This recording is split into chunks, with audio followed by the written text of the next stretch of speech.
Hello, friends. Welcome to session B4. It's been a great conference so far. Today's session is Mapping Communication and Outreach Adaptation to the Virtual World.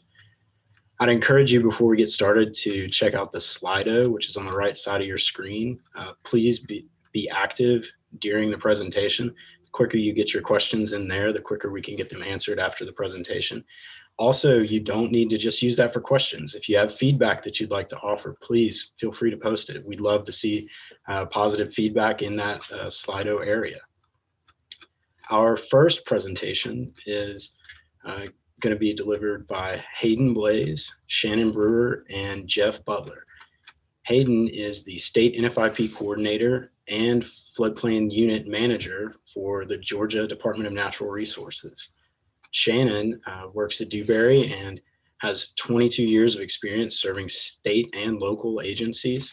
She's also worked for the past 13 years with Georgia DNR and their floodplain program. Jeff works at Atkins and is a CFM and project manager with 20 years of experience and is also active with Georgia DNR. Please enjoy the presentation. I am Hayden Blaze, manager of the Floodplain Unit at Georgia DNR and State NFIP Coordinator. Our team would like to thank ASFPM for giving us the opportunity to present to you today on how the Georgia DNR, as a CTP, has overcome community engagement obstacles through customized approaches and technological solutions. Through the map modernization effort and subsequent investment of close to $50 million in flood risk map projects since 2008, over 45,000 stream miles in Georgia's 694 communities are now 100% modernized. With over 24,000 NView compliant miles, Georgia is about 60% NView compliant. In partnership with other state, federal, and local partners, and in particular with USGS, statewide LiDAR is scheduled for phased delivery by fiscal year 2022.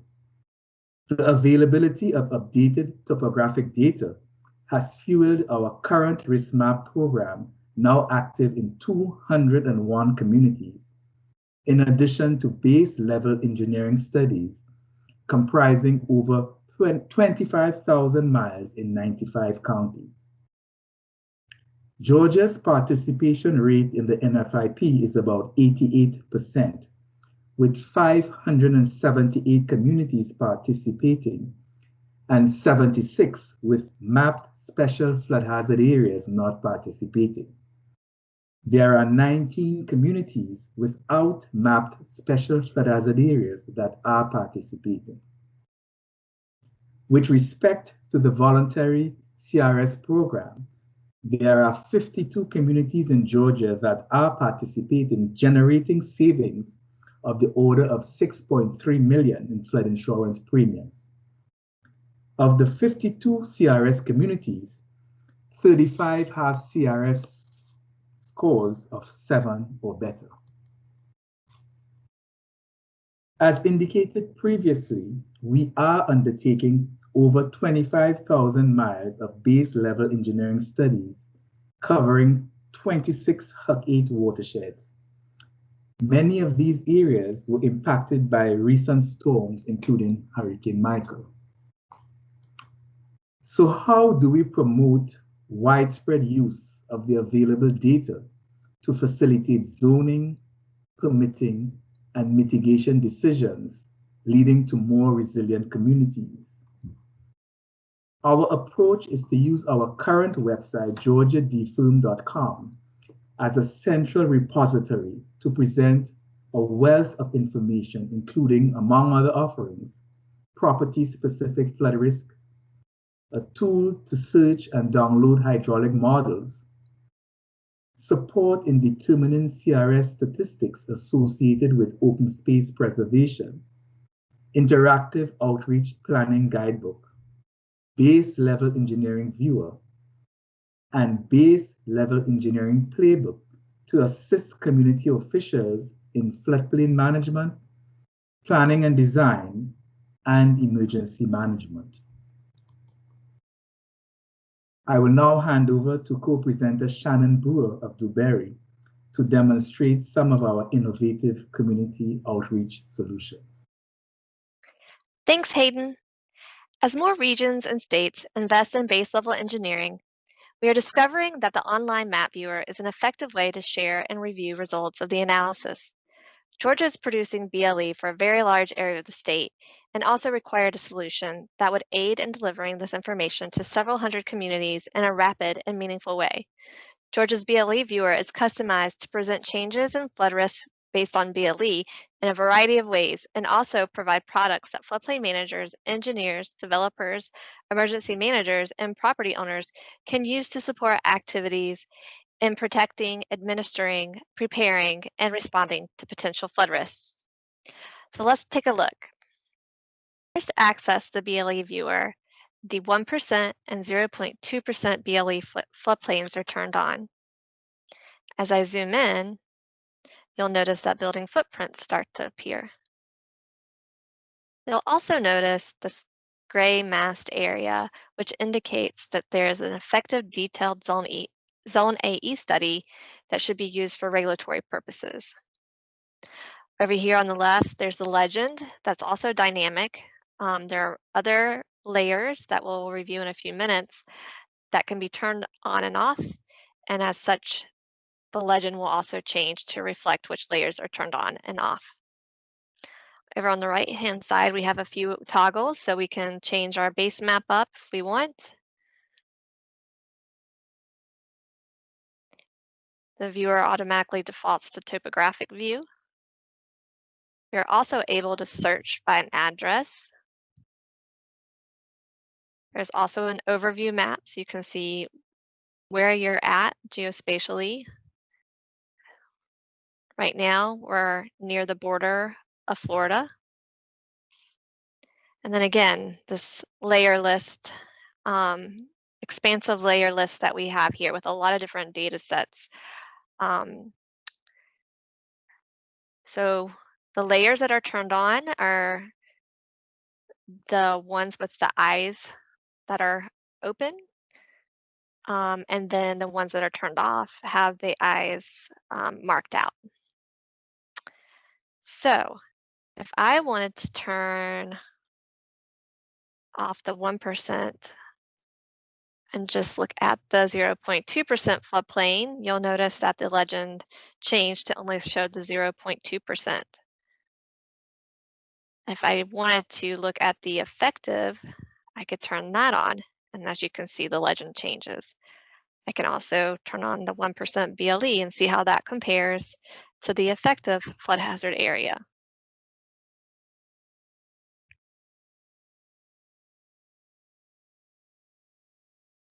We also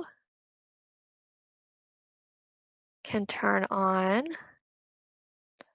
the 1% and the 0.2%. And now we have area changes from effective to BLE. So the red flood hazard area are the increases based off the BLE, and then the green are decreases, and gray is where you see no change. Georgia is producing BLE in 1D as well as 2D. So right now we're in a 2D area, and with the 2D, we're actually getting floodplains for areas with drainage areas less than 1 square mile. So there's a lot more floodplain being studied and added. With the 1D, we're making sure that there's studies up to the 1 square mile. So since we're adding so much floodplain with the 2D areas, we wanted to identify what areas are less than 1 square mile drainage area or have average depths less than 1 foot, or both, that meet both of those scenarios. And so this data set is shown as BLE 1% floodplain, potential moderate risk. So There is the flexibility or the option to show these areas as shaded zone X if this community was ever to advance to a risk map project. So let me turn off those layers, and then just real quickly, we have water surface elevations and depths for all the different frequencies that were studied. So there's a 1% water surface elevation and the 1% flood depth. There we go. We also have the probability of flooding over 30 years and the annual chance probability of flooding. Another neat data set that we have are the building footprints symbolized by map change.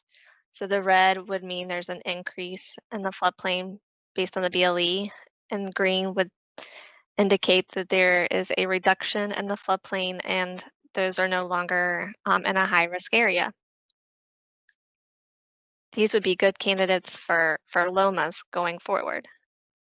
So with that, I'm going to show you a couple of scenarios. So for this scenario, I want to show you what happens if you click on a building footprint within the 1% BLE floodplain. This window will appear and you have two map frames. Both of these are also dynamic. On the left-hand side, the BLE results are being shown, which is simply the 1% floodplain and the 0.2% floodplain. And then on the right, we have the changes between the BLE and the effective floodplains. Again, areas of increase are shown in red and areas of decrease are shown in green. Base map can be changed as well as layers can be turned on and off in both of these maps. As I scroll down the page, there's a legend that shows all the different symbology for any of the layers that can be turned on and off in the two maps above. We're also able to provide the estimated BFE. So this is the base flood elevation coming from the BLE engineering. We also provide what the effective risk is for that location, which is currently low, and then the BLE risk, which is high or in the 1% annual chance floodplain. Also, where we have building footprints, we're able to calculate the lowest adjacent grade. If we don't have building footprints and you click anywhere outside or in the special flood hazard area, you'll simply get a ground elevation return and no value for lowest adjacent grade. Again, as I scroll down, more information appears. In this column, we have the flood depth based on the different storm frequencies, and then also the water surface elevations for each of those. And then at the very bottom, we provide the percentage of flooding in a year and also over 30 years. You'll also notice at the top, there's several tabs. The BLE summary is the window or the view that we're on right now. There's also a LOMA view, which we'll go into more detail in a second. Then there's the effective risk one, which basically takes you to the flood risk snapshot for that location. And also the flood model, which takes you again to georgiadfirm.com, where you can pull the model for this stream. Another functionality is printing reports. To print a report, you can do it in portrait or landscape. And here's an example of the report in portrait mode. So you have the map showing the BLE summary information. Again, the information provided in the pop-up window is shown here. And then the change map is available. And then change information. So the effective risk is low and the BLE risk is high. And then some general disclaimer and definition information for the report.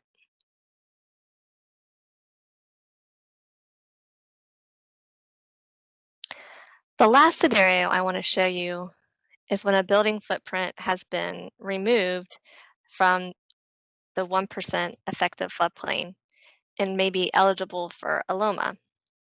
So when I click on this green building footprint, again, I get the same information that was shown earlier when a building footprint is in the BLE, Special Flood Hazard Area. You'll notice here that the estimated BFE for that location is 104.4, but the lowest adjacent grade is 106.4, which is why the building is now being shown out of the Special Flood Hazard Area. Now, the other data is available for this location because that information is not calculated. There's no floodplain there. For properties that are potentially eligible for LOMAs, we have a LOMA view, which provides all the information you would need to support a LOMA based on LiDAR application. So we have the contour information for that location. We also have the LiDAR-derived lag because FEMA requires a different calculation for lowest adjacent grade based off LiDAR to be a little more conservative. And then the estimated BFE. Still with the conservative calculation of lowest adjacent grade, it's still higher than the estimated BFE. So that's good news for this location.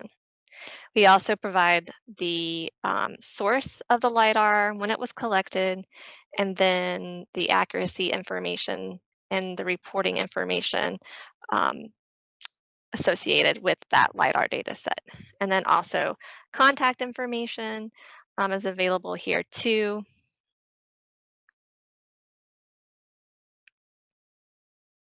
So you scroll down, there's a legend, and then we also provide instructions of how to submit a LOMA. In addition to that, you can also create a report here. So here's an example of the LOMA report. Again, you have the map view with the contours, and then all the supporting data information that's needed for a LOMA application based off LiDAR, and then the submittal instructions, as well as disclaimer and definition information.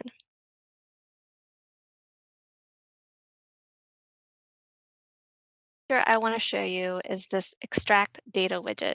So all the data that is published on the BLE viewer is available for download. You simply choose the method of identifying the area that you want to download. So I draw a circle here, and then I can choose the vector file type that I want, as well as the raster file type that I want. And then I pick the layers that I want. And then I click extract data, and the data will download. I'll turn it over to Jeff now to give us a demonstration on Georgia's flood model lookup and the flood risk snapshot.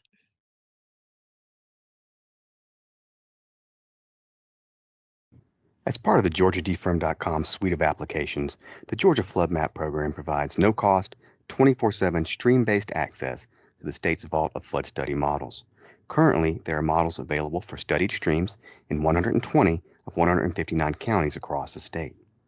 From the GeorgiaDFirm.com page, users simply navigate to the Community Officials page, select the View Flood Data tab, and then under Model Search, select the Flood Model Search link. From here, users can search for models by a variety of geographies, including watershed, county, and city. Once the user has selected the watershed of interest, the modeled stream drop-down will populate. Here, users can select the stream of interest and click Find. From here, users are able to navigate the search results and click on any of the results to navigate the map to the particular stream segment of interest. This way, the user is ensured that the model they're downloading is for the correct portion of the stream they're interested in. From here, users simply click the Download button, which will allow them to download the model simulation zip file.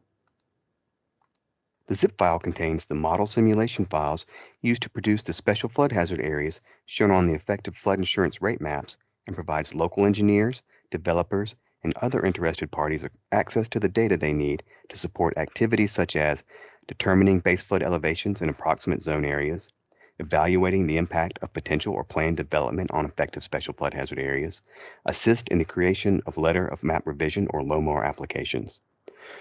Historically, models produced for flood study updates have been stored in FEMA's engineering library and were only available via a time-consuming and cumbersome special request process. By providing easy, stream-based access, the Georgia Flood Map program has unlocked the true, ongoing value of this information, increasing the return on investment and providing additional transparency to the determinations of the state's National Flood Insurance Program special flood hazard areas. Available from the GeorgiaDFirm.com homepage, the Flood Risk Snapshot provides homeowners and other interested parties with structure-based risk information compiled from the Georgia Flood Map Program's ever-growing collection of regulatory and non-regulatory National Flood Insurance Program flood studies datasets. Users can enter the address or area of interest to quickly generate an interactive report with a unique URL that can be easily shared. Users simply type or paste in the address of interest, click Find button, and then click the appropriate search return. Presented in a concise yet detailed report, property-specific risk information such as effective zone designation, flood insurance rate map panel number, community and watershed identification are listed along with supporting non-regulatory information where available. Risk information such as base flood elevation, flood depth by recurrence interval, and probability of flooding over a 30-year period help create a personalized overview of a property's flood risk. For collected structures within proximity of the special flood hazard area, conflated values for the lowest adjacent grade are also presented to allow users to quickly evaluate potential mitigation and insurance options for the property. For areas with preliminary flood study updates, the snapshot depicts the changes since last firm layer, as well as the preliminary flood zone, along with the expected flood risk change type, to help users better understand the impacts of flood risk change to a property or area due to an updated flood study. Since 2015, tens of thousands of users have used the flood risk snapshot to better understand and communicate flood risk for a property or area. As future flood studies are completed, the non-regulatory data shown earlier will serve a growing population of Georgia. The Upper Oconee and Withlacoochee have 8 watersheds, with 2 active risk map projects underway when the pandemic started. During the period May 2020 through September 2020, preliminary maps were issued to 64 communities in the Upper Oconee watershed. The Withlacoochee watershed was also progressing through preliminary development, and at that time, we were forecasting another 50 communities would have preliminary maps issued a few months following Upper Oconee. After preliminary products are issued, we typically hold in-person PDCC or CCO meetings with community officials and conduct a public open house. As a result of the pandemic timeline, we were unable to hold in-person meetings for these projects. And when it became clear that the delay would be indefinite, it was critical that we determine another solution that would allow this project to progress. So we developed the concept of a website that mirrored the informational stations and flow of a traditional in-person open house. But we wanted to maintain the ability to engage with property owners one-on-one. That led us to the idea of offering individual appointments for a set period of time. Utilizing web applications such as Esri's ArcGIS Experience and ArcGIS Online, coupled with a booking application Acuity, Zoom's webinar technology, along with other apps such as SurveyMonkey, Microsoft Teams, and Doodle Poll, we were able to transform a once in-person open house into Georgia's virtual open house. It was very important to us that this solution was easy for the public to navigate and that the information was targeted, succinct, and easy to understand. It was also imperative that we have all the subject matter experts attending the individual appointments, which requires early coordination for a fairly sizable group. As of this recording, we have advertised and held virtual open houses for 8 counties, resulting in over 2,000 visits to the site and 15 individual appointments. And this tells us that we are reaching a lot of people and many are getting the information they need from the website.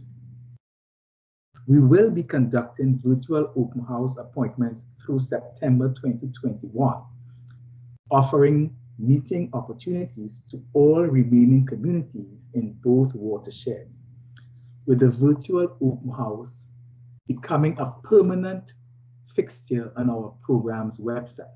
In fact, we are giving serious consideration to making the virtual open house a permanent feature to complement in-person public open houses in the future.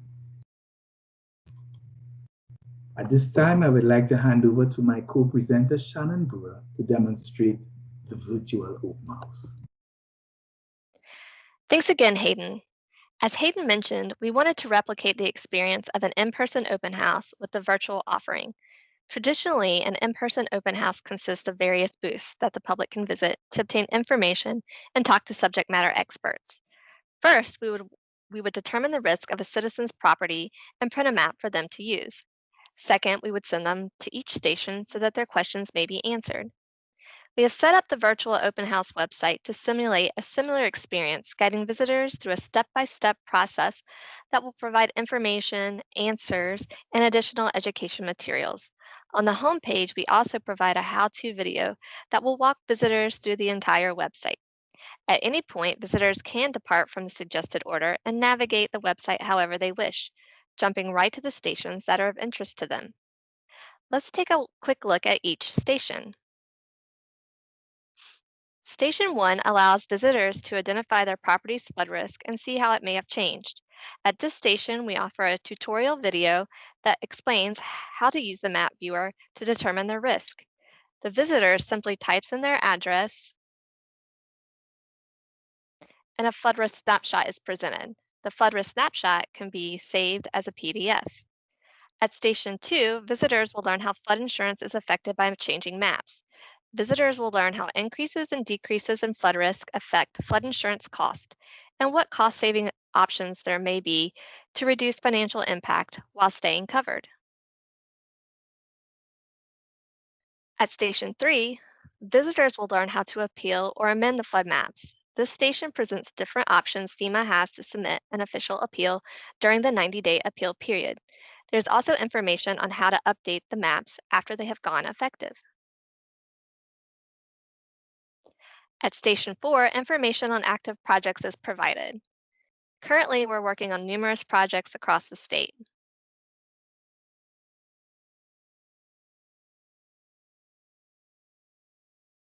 If there are still questions, then on Station 5, visitors can schedule an appointment with Georgia DNR staff and other subject matter experts. They are able to pick a date and time that works best for them from a list of open appointment slots.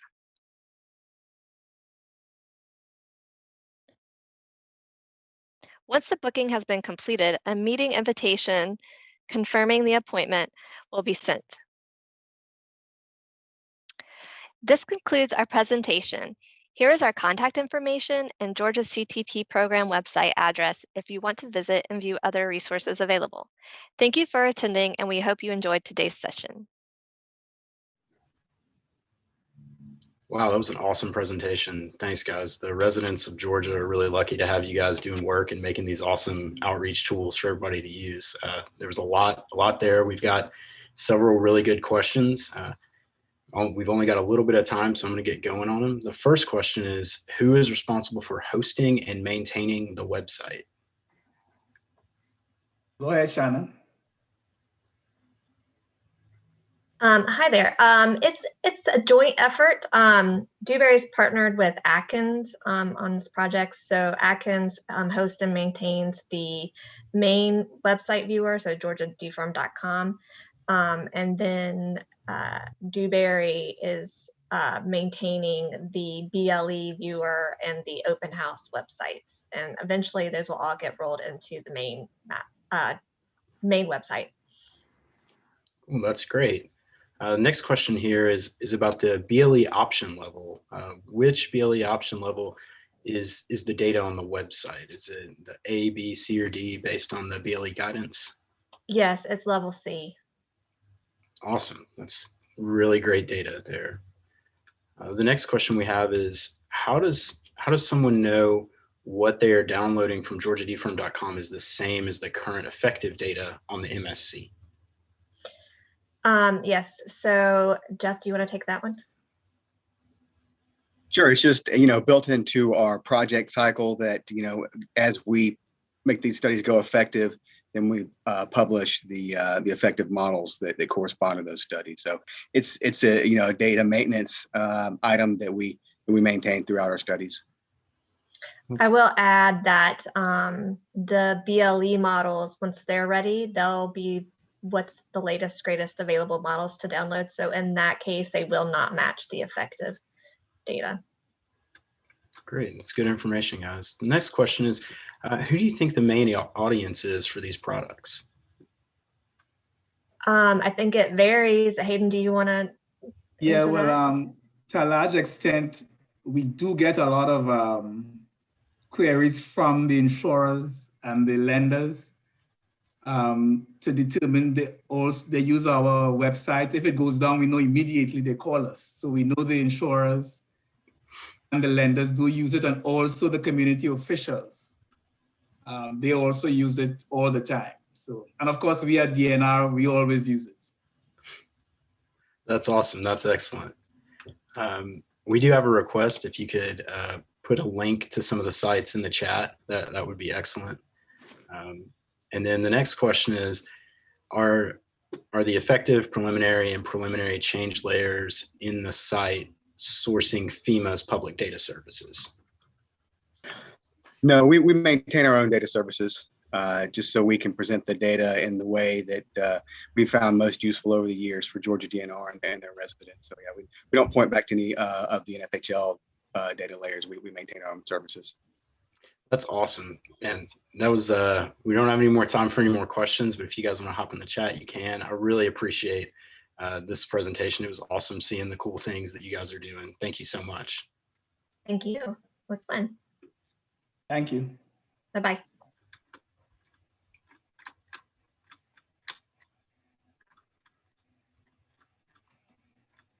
And our next presentation is going to be delivered by Carey Johnson and Catherine Osborne. Carey is the Assistant Director of the Kentucky Division of Water. He assumed that role in November of 2018, and he's been instrumental in the division accomplishing goals in floodplain management, dam safety, Clean Water Act, and Safe Drinking Water Act activities. If you're doing anything with water in the state of Kentucky, Carey is probably involved in it. He's also, some of you may know Carey, he is a Kentucky legend and a CTP legend in FEMA Region 4. So you guys are in for a treat today. Catherine she works at Stantec, and she has been working with CTPs for over 10 years and is an expert in outreach activities, and we're really looking forward to seeing this presentation. Hello, everyone, and welcome to the 2021 ASFPM conference. My name is Carey Johnson. I'm with the Kentucky Department for Environmental Protection, and I've managed the Commonwealth's Cooperating Technical Partners Program for approximately 15 years. Those 15 years have been a very interesting period of time for the Commonwealth, where we've achieved full digital updates to all of our special flood hazard areas, but we've also encountered serious challenges regarding outreach and education. So one of the things that we're here to talk about today is some of the tools that we've developed over the past year or so during the ongoing COVID-19 pandemic. The past year has been interesting in that we have had to find and explore new ways to communicate with stakeholders in risk map projects, but we've been able to overcome those obstacles by utilizing digital tools and engagement with our partners virtually. I would like to mention my collaborator on this effort, Catherine Osborne with Stantec in Lexington, Kentucky, is a vital member of the Kentucky Risk Map team, and we certainly appreciate her efforts. So when it comes to the pandemic, we're faced with several realities, and one of those being traditional in-person engagement techniques really don't come into play. They're not suitable, or in many instances, they're not possible. So what we risk without proper engagement in a flood risk scenario is inaction, disengagement, indifference by our stakeholders. That often can lead to confusion, misunderstanding, and hopefully not, but often dissatisfaction with not only our risk map processes, but with FEMA and Commonwealth processes and programs as a whole. So one of our priorities through risk map is to engage our stakeholders from the beginning of projects to the end of our projects and beyond. We don't limit the engagement of our stakeholders to simply being in a deployed watershed for risk map, but we do highlight the needs of stakeholders across the entire Commonwealth in coordinating and communicating flood risk information. And one of our priorities is to continue regular communication with those various stakeholders in order to avoid the risks outlined on the slide. One of the things that we've done in response to the pandemic and the reality of not being able to meet in person with our stakeholders is to continue regular stakeholder engagement through virtual means. We scheduled each of our flood risk review, discovery, the community consultation officer meetings, and resilience meetings that we've conducted over the past year or so as webinars. We've been able to coordinate with our stakeholders regularly via email, phone calls, and other engagement, some social media, but we've maintained those relationships through virtual means and been able to communicate and collaborate and even receive feedback from those various stakeholders. So what we've done is, as a programmatic decision, we have used Esri story maps in order to better engage our stakeholders, not only in communities, but also with other state, federal agencies, but also regional agencies that are interested in hazard mitigation planning. The Esri story maps provide a very dynamic tool for our stakeholders to be able to utilize that basically takes us on a tour of the communities in which we're speaking about. So quickly, the agenda for our discussion today is we're going to discuss how the Division of Water's enhanced use of Esri story maps creates a single source of information, is sequential, is self-guided for stakeholders to be able to use, and really provides those very stakeholders a spontaneous collaboration solution that allows us to provide real-time, instantaneous feedback to those very stakeholders, but to also ingest information from the folks that know the communities much better than we do even at the state level. So as I mentioned, we provide through the story maps, we provide a single source of information, and we have to thank our partners with FEMA Region 4 in supporting the CTP's efforts and basically foregoing the flood risk report aspect of non-regulatory products and creating instead the Esri story maps. So the story maps more or less serve as our flood risk reports for our communities, but they do, again, provide a single source of information and our hopes and goals are to really maximize those engagements and the viewings of our story maps, but also to create a concise message that's easy for our stakeholders to understand. And the reason being is we don't want to overwhelm our end users. We are subject matter experts in the flood hazard identification and flood risk management realm. All of our stakeholders, especially at the local level, always are. So we want to make sure that we are providing them tools to empower them to make good, sound decisions for their communities and their citizens. So in doing so, we really tailor the language and the mapping products that we create in our story maps to the appropriate audience. We create the products that are easy to understand, that are concise, and that they're consistent, such that as folks use the resources that we've put together, there's really a lack of confusion in what folks are looking at. So again, a single source, and I'll just provide a quick overview of some of the tabs or the information that we provide in our story maps. But we leverage the National Flood Hazard Layer and able to depict effective flood hazard data. But we also provide our stakeholders the preliminary flood hazard data so they can see how their various communities and areas within those communities are impacted. We embed our PowerPoint presentations into the story map, so no more follow-up emails with large PowerPoint presentations that are attached to an email.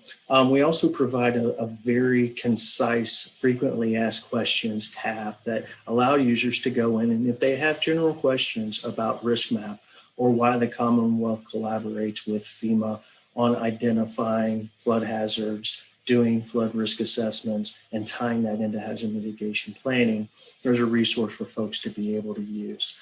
Additionally, we've also created tools that allow folks to be able to provide us direct feedback. And in doing so, we've created tabs in our story maps that allow people to identify areas of mitigation interest. It's a very simple process. And part of the process that we communicate during our meetings with folks is how to use and go through the story maps and put all the resources that are available within the story maps to use in their communities. So not only do we have a single source of data, it is sequential. I have an example here of all the tabs that we generally load into our story maps.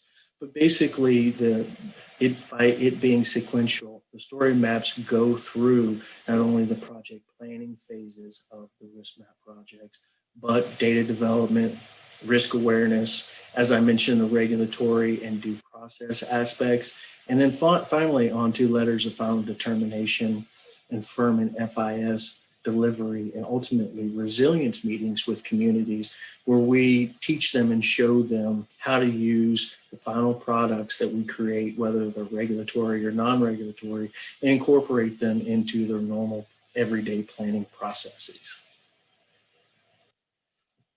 I also mentioned the tour is self-guided. This allows users to go at their own pace and really explore at the level of detail that is of interest to them when reviewing the flood hazards and the data that we present.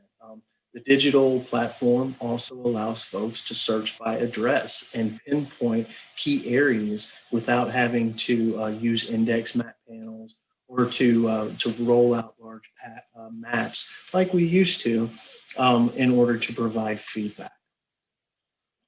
It's spontaneous collaboration. So one of the things I always like to point out in our slides is, the picture on the left where, we're quote unquote hunkered around a table identifying areas of concern is kind of the old way of doing things. What we've done during the pandemic is, again, updated those processes, with limited exposure to our stakeholders for many different reasons, but really provided them the very same or even enhanced tools that we've all historically used. So instead of a paper map panel that we fold out on a table, we're able to provide our stakeholders a story map that takes them on a tour through their community's flood hazards and flood risks.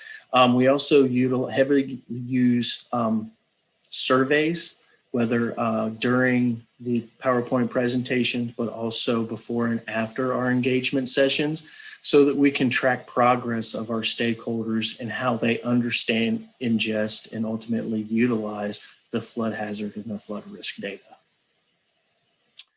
So one of the things that we would love to be able to do, and we will take you on a short tour of some of the story maps that we have put together, is basically a repository for all of the watershed-based story maps that the Commonwealth and specifically the Division of Water has put together. We've provided a couple of links to some specific story maps here, but I'm actually going to attempt to show everyone in a very short manner here to show folks what the actual story maps look like and some of the usability of the Esri story maps.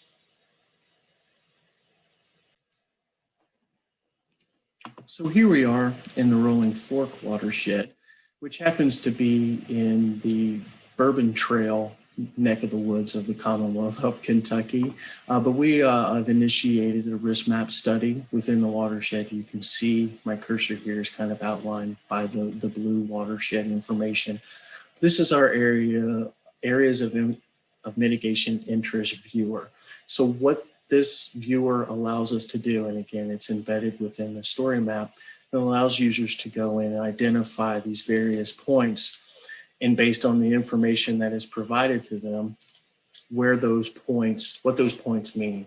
So for example, using the risk map data that we've curated as part of the study, we've identified a possible pinch point where a bridge or a culvert may need to be replaced. One of the things that we also do is we research the local hazard mitigation plans and incorporate the specific mitigation actions into our areas of mitigation interest viewer.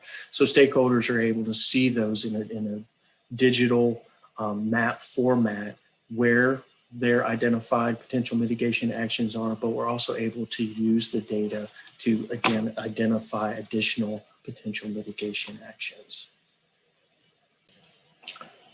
Another story map that we have in the Lower Ohio Little Pigeon watershed in the Commonwealth is actually close to the Ohio River and encompasses several counties. But one of the tabs that we create and provide to our stakeholders is a communities tab. And the communities tab allows a visual representation of not only the effective flood hazard information, but also using and leveraging Microsoft Bing polygons. We're able to intersect the digital flood hazard data, not only that is effective, but that we create as part of the risk map project in order to communicate that to the stakeholders. So here we're able to see not only the flood hazards in a given community, but we have information about each of the various communities within the watershed. For example, we can see that about 12% of all the structures in this county are within a 1% or a 0.2% annual chance floodplain.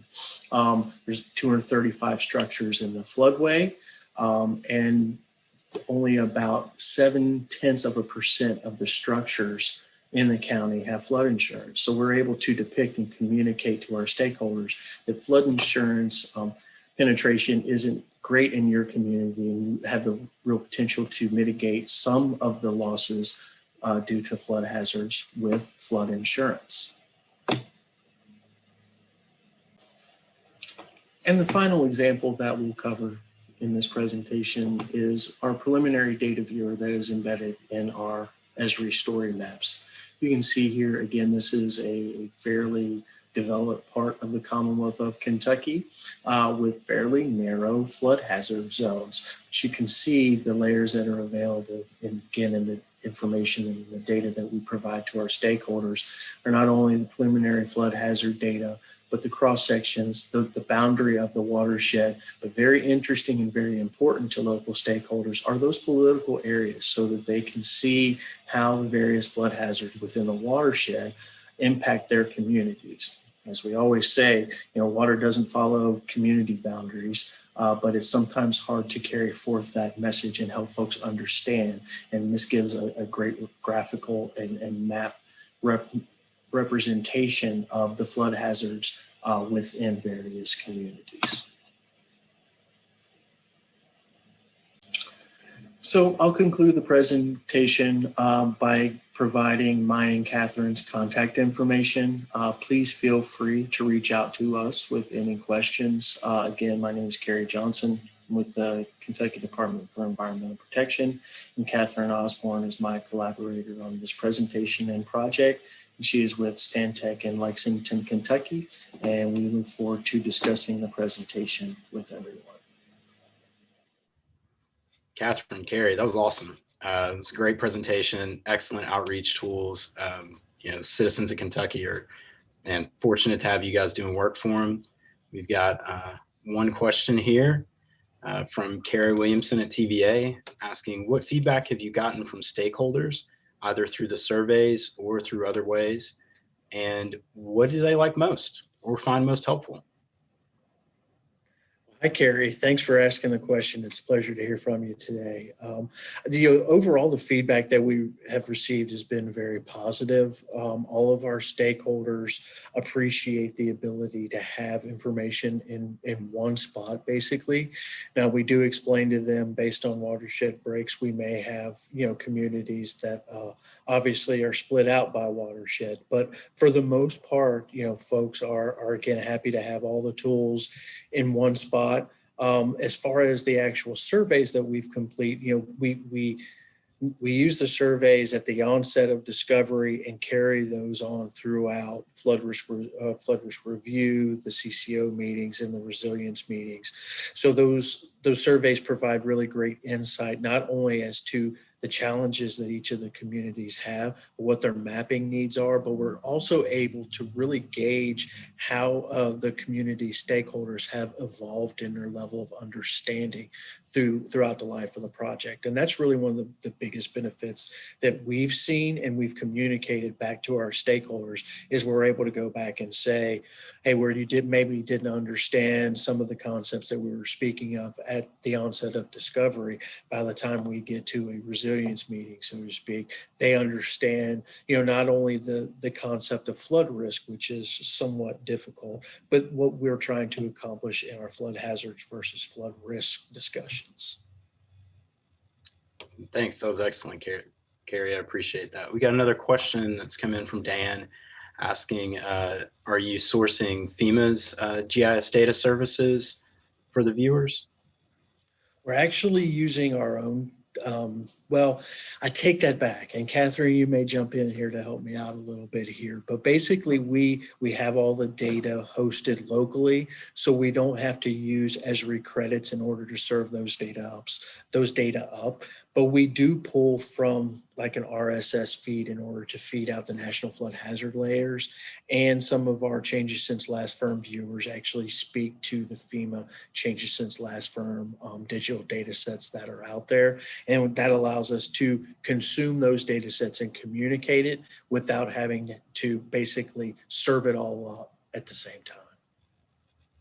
Yes, we're hosting all of our own data. Okay. Cool. That's awesome. We've got another question that's come in, and it's, did you see a reduction in landowner questions since rolling out the story maps? Oh, that's a great question. And we haven't really seen a reduction in questions, so to speak. In fact, if anything, I would venture a guess that we've gotten more engagement and more questions just because the data are so much more easily consumed now. I mean, folks can zoom just in a website, just like Google Maps, straight to their address and see what the impacts of the effective versus any preliminary products and the changes since last firm. And also they're able to see if they've got any mitigation actions that could be identified in their local area as well. So that is actually, I think, and Catherine, feel free to jump in here if I misspeak, but it's actually spurred more conversation and more questions from our folks, which is a good thing because the more questions we get, it gives us more opportunity to tell our story, so to speak. And Patrick, you know me, I love to tell a good story. So yeah, that's awesome. We, I mean, it sounds like this is working out really great for you guys. It's great that it's, getting new questions, generating conversation in the community. That's always, awareness is a big thing with any of these projects. Just kind of getting that slow trickle of information. I see you guys doing that, using these from discovery all the way through, toward flood risk review and prelim. This is, some great work you guys are doing. I really appreciate that. Yeah, well, thank you very much. We appreciate it and appreciate the opportunity to speak to everyone about it. And one of the things that I guess I'll leave a parting shot on maybe is, we're really pushing towards the use of mobile tools. Everyone has a phone in their pocket, and the tools that we create, the Esri story maps, they're dynamic and can be used in any type of mobile device or desktop, whatever the case may be.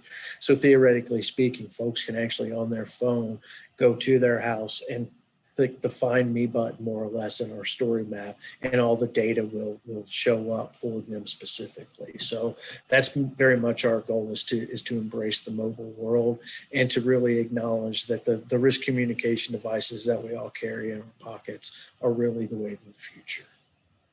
Man, that's awesome. That's awesome. This is great work. Really great work. Thank you guys for presenting today and showing us all the cool stuff you're doing. Thank you guys so much. Yeah, I want to throw a special thanks to Catherine. She's the best. Oh, no, thank you. Awesome. And our final presentation of the session is Cameron Druery. He works for Worley in their digital group. He's going to talk to us about some really innovative cloud-based solutions that they're using also to communicate flood risk and the data behind it. He's has 20 years of experience in hydraulic modeling, floodplain and flood emergency management, flood forecasting, GIS and spatial analysis, and software development. He's really interested in the development of spatial software to assist in solving natural environment problems. And so we're going to go on to this next presentation and keep it in the South. You guys enjoy. Thank you for joining me today for this presentation on flooding information on the cloud, sharing understanding without transferring any data. As we can all appreciate, the ongoing COVID-19 pandemic has resulted in considerable changes to our whole way of life, both at home and at work. As floodplain practitioners, we've been forced to adapt to working from home, virtual meetings, and remote access to our flooding data sets.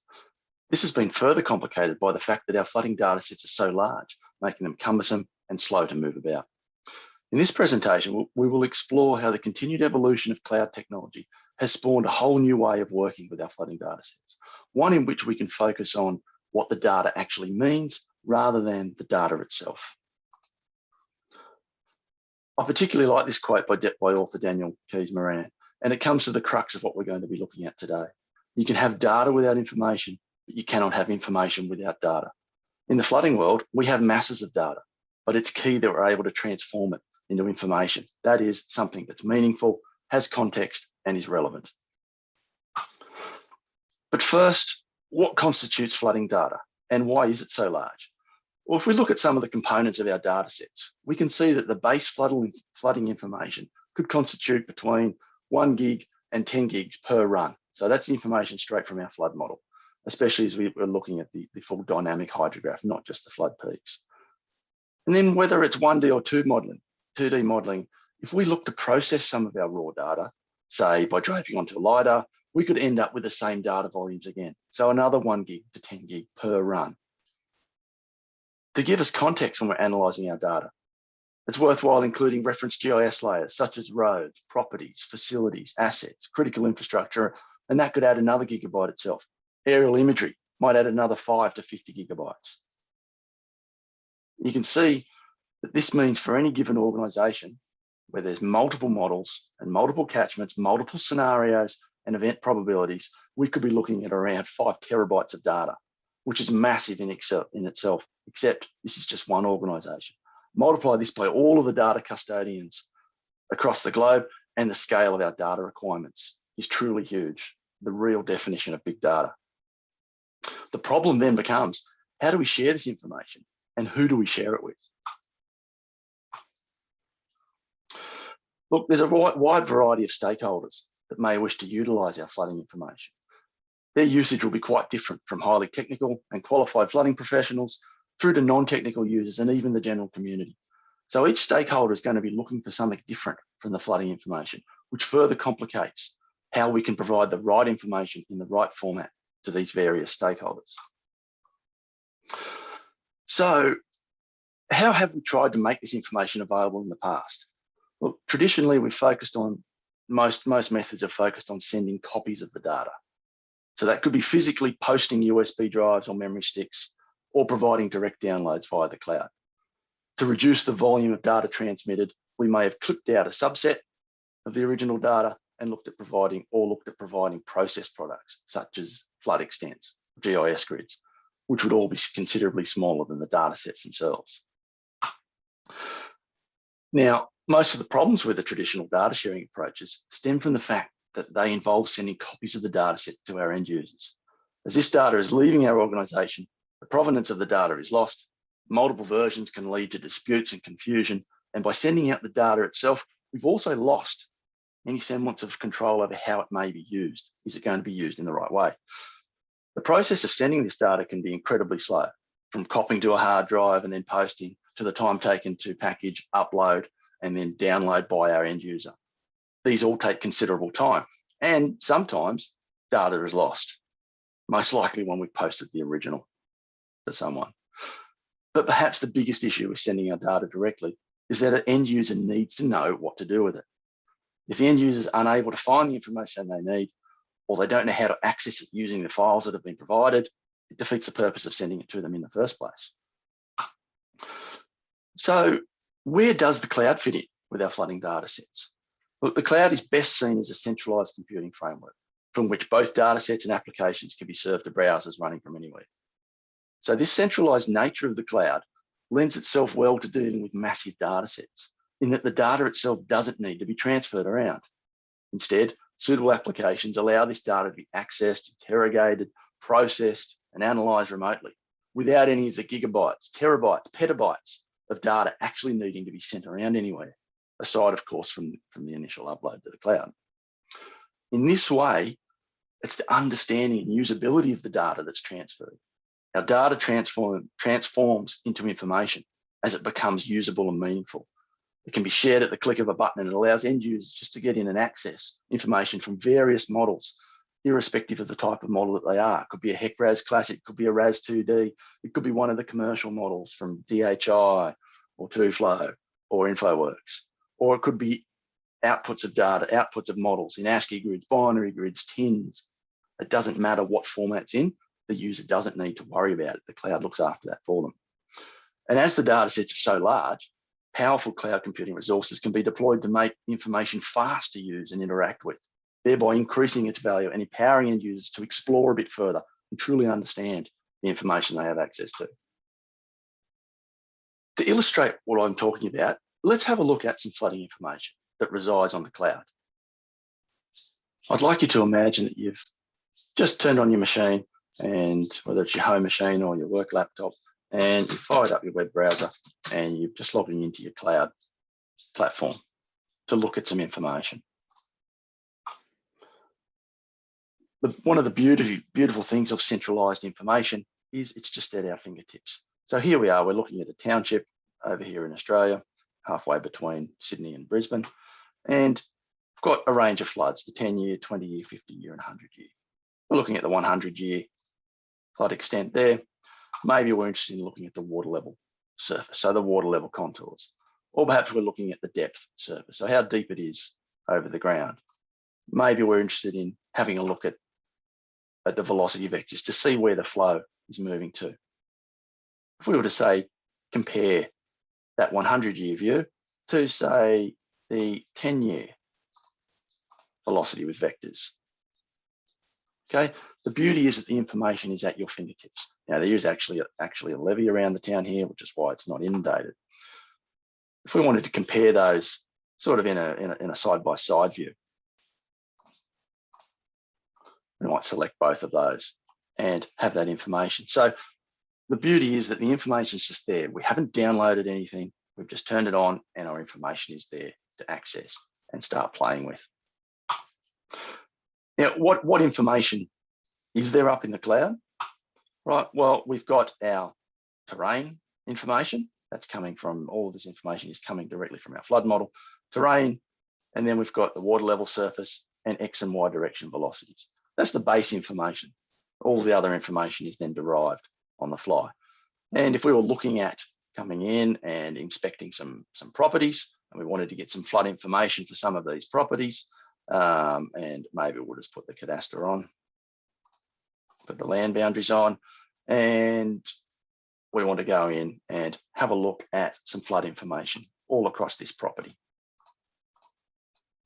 Okay, so we can get at all of the flood information for this 100-year flood at all of those locations. So we can really start to interrogate the information that we've got. It's just there to use.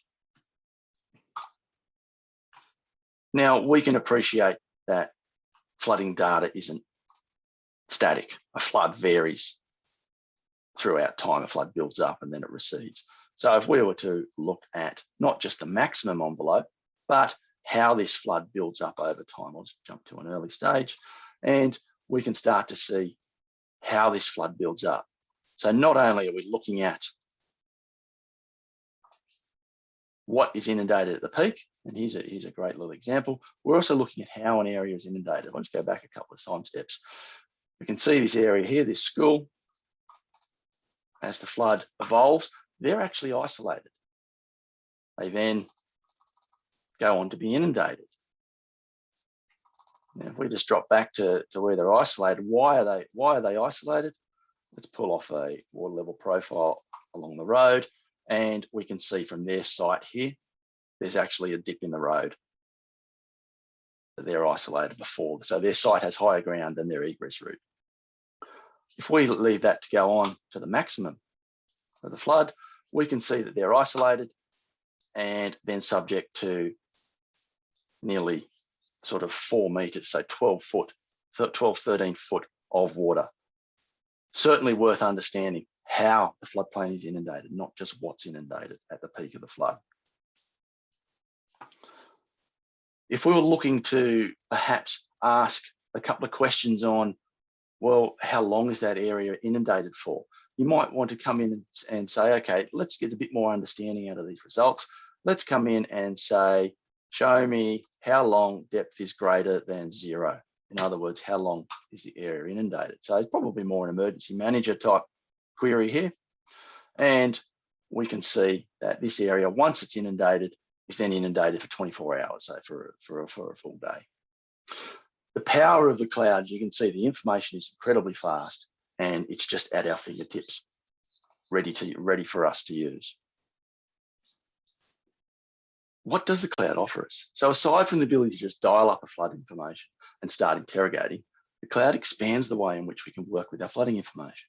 Those who've been trapped at home for the past while will appreciate how cumbersome it is to process and analysing our flooding data sets remotely. Whether by a remote desktop or VPN connection, remote working isn't as smooth as working in the office. Collecting our data sets on a USB is a viable option to take home, but what happens when we need to sync changes back to the central data sets with our colleagues? As you can see, by the way I was just interacting with some of the real flooding data sets, the cloud makes it easy and fast for all of us just to be working with the same data sets, irrespective of where we are or what machine we might be on. Clearly, the ability to share data has expanded exponentially on the cloud, both inside our organisation and externally. Sharing is a simple matter of sending a link. Take, for example, a developer's consultant who wishes to access an organisation's flooding data. Now, they're a technical user, and they're going to be looking for much more than just a flood map or a flood extent polygon. They're going to be interested in water surface gradients, volumes, and flows. Using the cloud, a time-limited logon could be set up, providing that consultant access to our controlled access to our data sets, so that they can just get in, access what they need.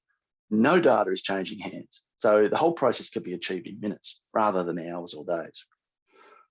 An interesting capability presented by the cloud is the provision of remote professional services.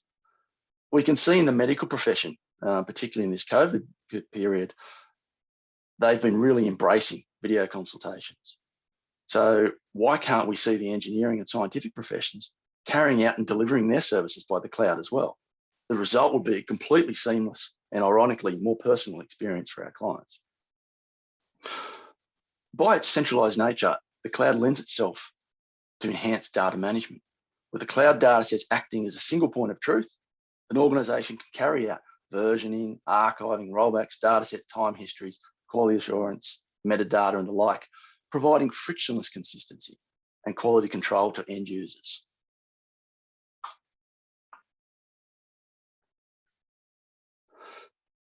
Look, the cloud offers us an ideal framework for enhancing the communication. So taking things a bit further than just looking at information. By aggregating and integrating various data sets with our flooding information to create new pieces of information, what we call flood intelligence. So flood intelligence is normally targeted to explicitly fill the needs of the end user. And these needs will vary depending on the type of end user. For example, a flood emergency manager may be looking for different intelligence to what a floodplain manager will be looking for.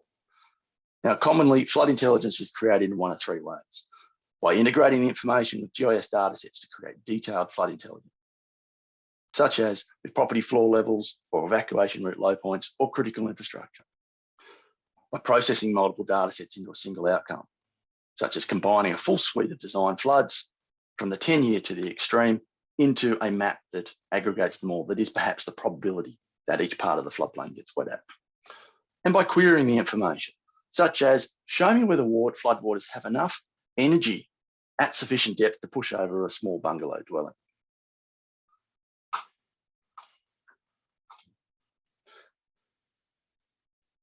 Look, this is a really good example of creating targeted flood intelligence. We can see this is a depth surface for a given design flood. And when this was shown to the local emergency management officer, they saw the figure and their comment was, look, that's great, but that's actually too much information. I don't need to see the depth everywhere. What will be more useful is highlighting the depth along the key evacuation routes, because that's how I manage my floods. So if we look at the same information, now integrated with the GIS layer of evacuation route low points, you can see that it's much simpler for the emergency manager to understand. Green, the road is open; orange, it's nearly closed; and red, the road is closed. So while both images show the flood extent, the presentation of this second image has a much greater context for the emergency manager. Now, whilst ourselves as floodplain practitioners can look at a depth map and understand its implications, the general community and those unfamiliar with maps may struggle to relate to what they're seeing. It could be that it makes more sense to provide a photo, like we can see on this slide, with the flood level superimposed. In other words, a much more realistic indication of how the flooding impacts them. Maybe we don't want to frighten them so much. So perhaps we might soften the image with a cartoon-like graphic, a little bit less threatening, and we might put a few levels on as well. In the end, we're making our flooding information more understandable to our end users. In other words, we're making it more valuable. Let's look at another piece of flood intelligence. And to do that, we'll head back to our cloud-based information, and we're going to bring up some data sets. In this case, this is a different township, okay? And we're going to drop down, and they have a GIS layer of floor levels. So if we click on any one of those floors, we can see that field contains the floor level. So when we're sitting here and looking at our depth surface, we're looking at the depth over the ground. So why don't we say, okay, these properties aren't actually affected until the water starts to get into their dwelling. So in other words, that is, it's above the floor level. So let's grab that GIS layer of floor levels and integrate against our flood surface. And this is now telling us how deep it is above the floor. We've done that for one of these runs, but there's also a whole range of runs available from the 5-year, 10-year, 20-year, 100-year, all the way through to the extreme Noah's Ark type flood event. So why not integrate all of those flood surfaces against our property data sets to work out the probability that each floor level is wet at? In other words, we can work out the vulnerability of these properties to flooding. I'll just zoom in, it's a little bit congested here. And this is now, these numbers are now the ARI that each floor level is wet at. So we can see we've got numbers like 7s. If we move down here, all right, 20s. As we start to move up out of the floodplain, right, we're getting the numbers in the 20s, the 100s, the 200s. So that's basically saying they've got a 300-year immunity. So we've now gone from just looking at the different flood extents to a very targeted piece of intelligence. What is the relative immunity of each of these properties? A particularly exciting capability of the cloud is in the area of online flood forecasting systems. Using readily available data sets, a system can be set up to run a forecast, share the outcomes, generate alerts and intelligence. Let's have a look at just how our information could be used in that context. Have a look at an actual flood forecasting system. In this case, this community is provided with a predicted flood level at this gauge. So let's go in and say they've been issued with a prediction of 10.9 at the gauge. So that's around about a 14-year flood. So run that forecast through. And this is now leveraging all of their available flooding information. And this has now interpolated a surface representing 14 at 10.9 at the gauge. You can see if we look at the water surface gradient, you can see that it is sloping. You can't just put in 10.9 as a flat bathtub. That's incorrect. A river has a hydraulic gradient. Once you've generated that surface, they can then drape it on top of their LiDAR and get the depth over floor, get the depth over the ground. But like we did on our flood intelligence layer, why not integrate it with our property floor levels so we can get the expected depth over the floor for each of these properties? Now, these guys took it one step further, and that's actually the photo of that property with that flood level superimposed. If we were to run back and say the forecast has now changed, and it's actually changed considerably, and it's now going up to a near maximum flood. Running that flood, you can see the interpolation has generated the flood surface. Drape it on top of the LiDAR, and we are getting sort of up to sort of 10 meters, so 30 foot of flooding. We look at the property information, and it is integrated live against our floor levels, and we're now talking 7 meters, so 20 odd foot above the floor, and our friends here are getting awfully wet. You can see, very easy to have this information at your fingertips on the cloud. Now, in the course of working with flooding information, we often need to produce formal documents or products from our datasets in line with regulatory or community expectations. So take a flood information inquiry when someone is looking to purchase or develop a property.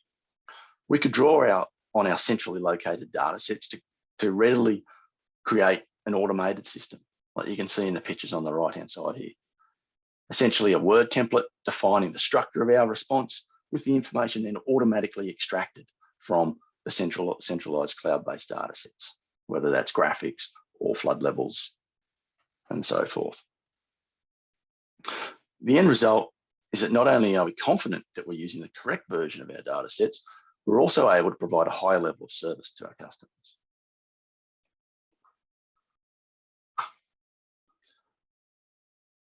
One of the key strengths of the cloud is its scalability, whether this is to handle increased peak loads or to provide separate duplicate failover systems. The cloud makes it easy to accommodate on both a processing and geographic scale. Let's say there's issues related to the Houston data center as a result of significant flooding. We could automatically switch to the New York server, providing an ideal means of avoiding that single location risk. In other words, keeping our data in a single location. Distributed and redundant backups ensure that if any one particular backup site was to fail, copies of our data sets will be secure in geographically separate locations. That automated redundancy becomes a key feature of having our information on the cloud. Look, I've painted a fairly exciting picture of the cloud and the potential that it offers, but it's not all smooth sailing. To access the cloud, we need internet access. While we take this for granted, it's not always available when we need it, especially during large floods and hurricanes. Now, look, to a certain degree, this is changing. Following the devastating bushfires that we had here in Australia in 2019-20, communities have realised the importance of mobile communication during such events, and they've now established generator-powered temporary mobile phone facilities that can be deployed as needed. So things are changing in that space. Our internet is getting more reliable, but we still need to appreciate that if it's not there, the cloud doesn't work for us. Now, data security goes without saying, and it's an important consideration of when we work with any information on the cloud. We must appreciate that there's going to need to be an ongoing commitment to ensuring that our security continues to evolve as our systems go forward. Now, we tend to work with information that can be considered private, especially with some of our flood intelligence and our alerting layers. So we must consider the privacy implications associated with having this information on the cloud. Who is it accessible by? What can be done with it? How is it being used? How can we best manage this sensitive data? All questions we really should be asking ourselves when we move to the cloud. And once you move to the cloud, an organization is no longer in full control. Whether you're hosting a cloud-based solution yourself, where you're basically only renting cloud capacity, or you're scaling up to a fully externally managed solution, you must recognize that there's now third parties involved. So this means that you must consider those third parties in your quality assurance processes and your business operation procedures. And cost is also a consideration. Usable cloud infrastructure isn't free. So you're going to need to weigh up the efficiencies that you gain against these additional costs. So in summing up, the cloud really does provide an ideal environment for the remote access and sharing of our flooding data sets. The cloud effectively takes away the traditional computational storage and portability issues associated with working with our particularly massive flooding data sets. This means that we can just focus on the understanding of our information and its implications, making us better placed to share these insights in a format that others are able to understand. We also have the opportunity to improve our existing processes and provide a higher level of service to our customers, clients, and the community. Finally, the cloud's ubiquitous nature means that no matter where we are or even who we are, we can just log on and start exploring and truly understanding our flooding information to ultimately help us make better decisions. Thank you. Cameron, thank you for that presentation. It was excellent. This platform that you showed, it's really something that I would love to like get my hands on and play with and click around in. This is really, really cool. The way you're serving up all sorts of data sets for, decision-making capabilities, and just, it's really, really cool.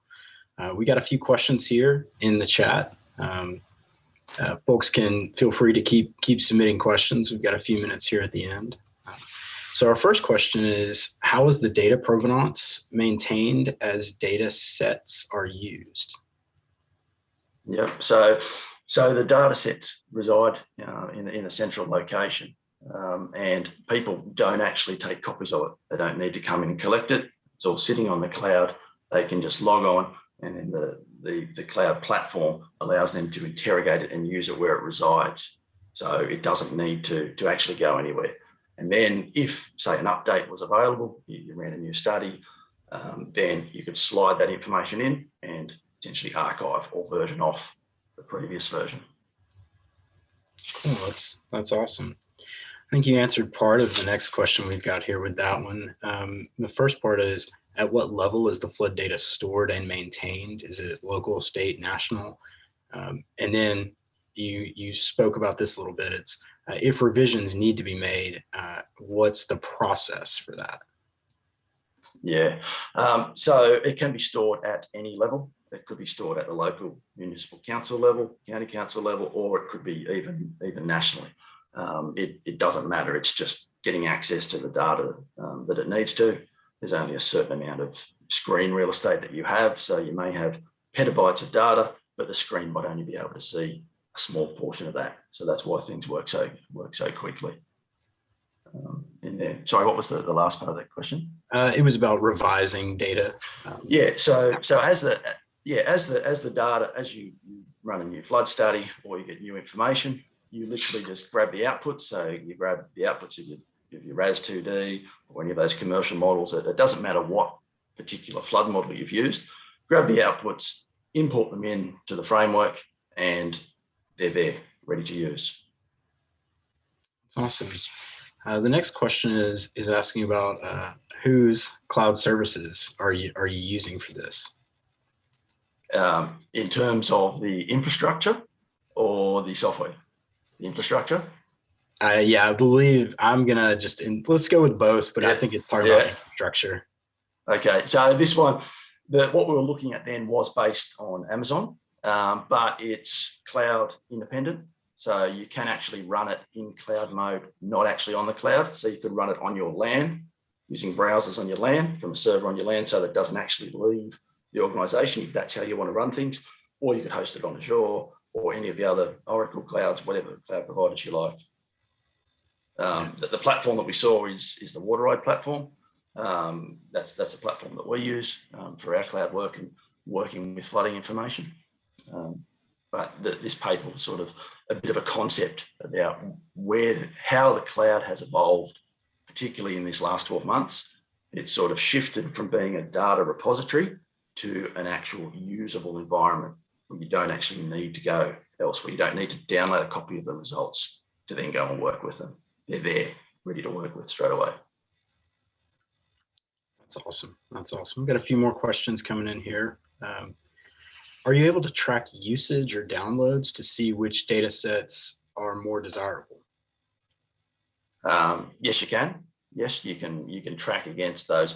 There was that table of contents down the side. I was sort of really only talking concepts rather than detail, but the table of contents down the side is laying out the story, the flooding story, access to the information. So you can track who's clicked through and done various things with that information.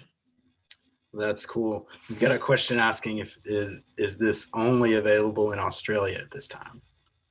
No. So it's used across Australia, New Zealand. In the UK, there's probably only about 5 or 6 organisations in North America that are using it at the moment, but it's certainly available and an area we're looking to work with you guys on. Yeah, that's awesome. Great answer. Great answer. Another question is the photos, well, comment question. It says the photos with the flood level are a great idea.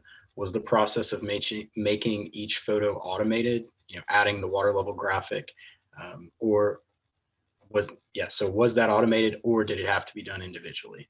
Unfortunately, it is individual if you use the actual photo or you're using a Google Street View. It's automated if you use that cartoon graphic representation, but no, it's click. You need to locate and scale that photo. That's cool. That's cool.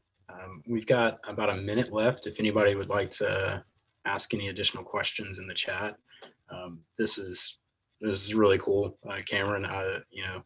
Like I said, the demo you put on was very exciting. Just lots of fun data to look at, especially to kind of telling the story, like you said. That's really, I can imagine that communities light up when you show up and you show them this in their community. So great job and thank you. Yeah, no, that's fine. It's sort of always the hard part of what we do as floodplain managers working in this industry is taking our technically complex information and making it understandable to quite a wide variety of end users. So fellow technical practitioners, modelers, consultants, floodplain managers, all the way through down to the general community. So there's these multiple levels that we need to work with our information, and that's part of the goal of what we're trying to sort of use the cloud to leverage, is to make that process easier and more flexible for that range of people. Yeah, that's awesome. You've really covered that whole range. I think with what you showed today, it'd be great for everyone in the community. So we're gonna wrap up here today. One last thank you and much appreciation to Cameron for this demo here and presentation. We really appreciate that. One final question. We've got about 10 seconds. It is cost comparisons to traditional server-based approaches. Cloud-based versus traditional server-based. It's really the only difference is in the cloud infrastructure that you're paying for. And if you value having it completely outsourced, the cloud allows you to have a fully managed you do nothing solution, or someone else does it all, versus if you want to do it all in-house. So it can work out considerably cheaper. And I'd say the base level would be probably the same. Great. Yeah. Thanks for getting one more question in there. That wraps up our session for today. And I encourage you to hop back on at 3:30 Central Time. So in about 30 minutes, we have another set of sessions starting up, more exciting topics for you guys to hear about. We appreciate your attendance today at this session, and great discussion, great questions. I'd like to thank all of our presenters. They did an excellent job today. We saw a lot of really innovative solutions being presented in all across the world for different communities. all with that common theme of how to best communicate these complex ideas to a range of individuals with different needs. This is great work that everybody's doing. Thank you.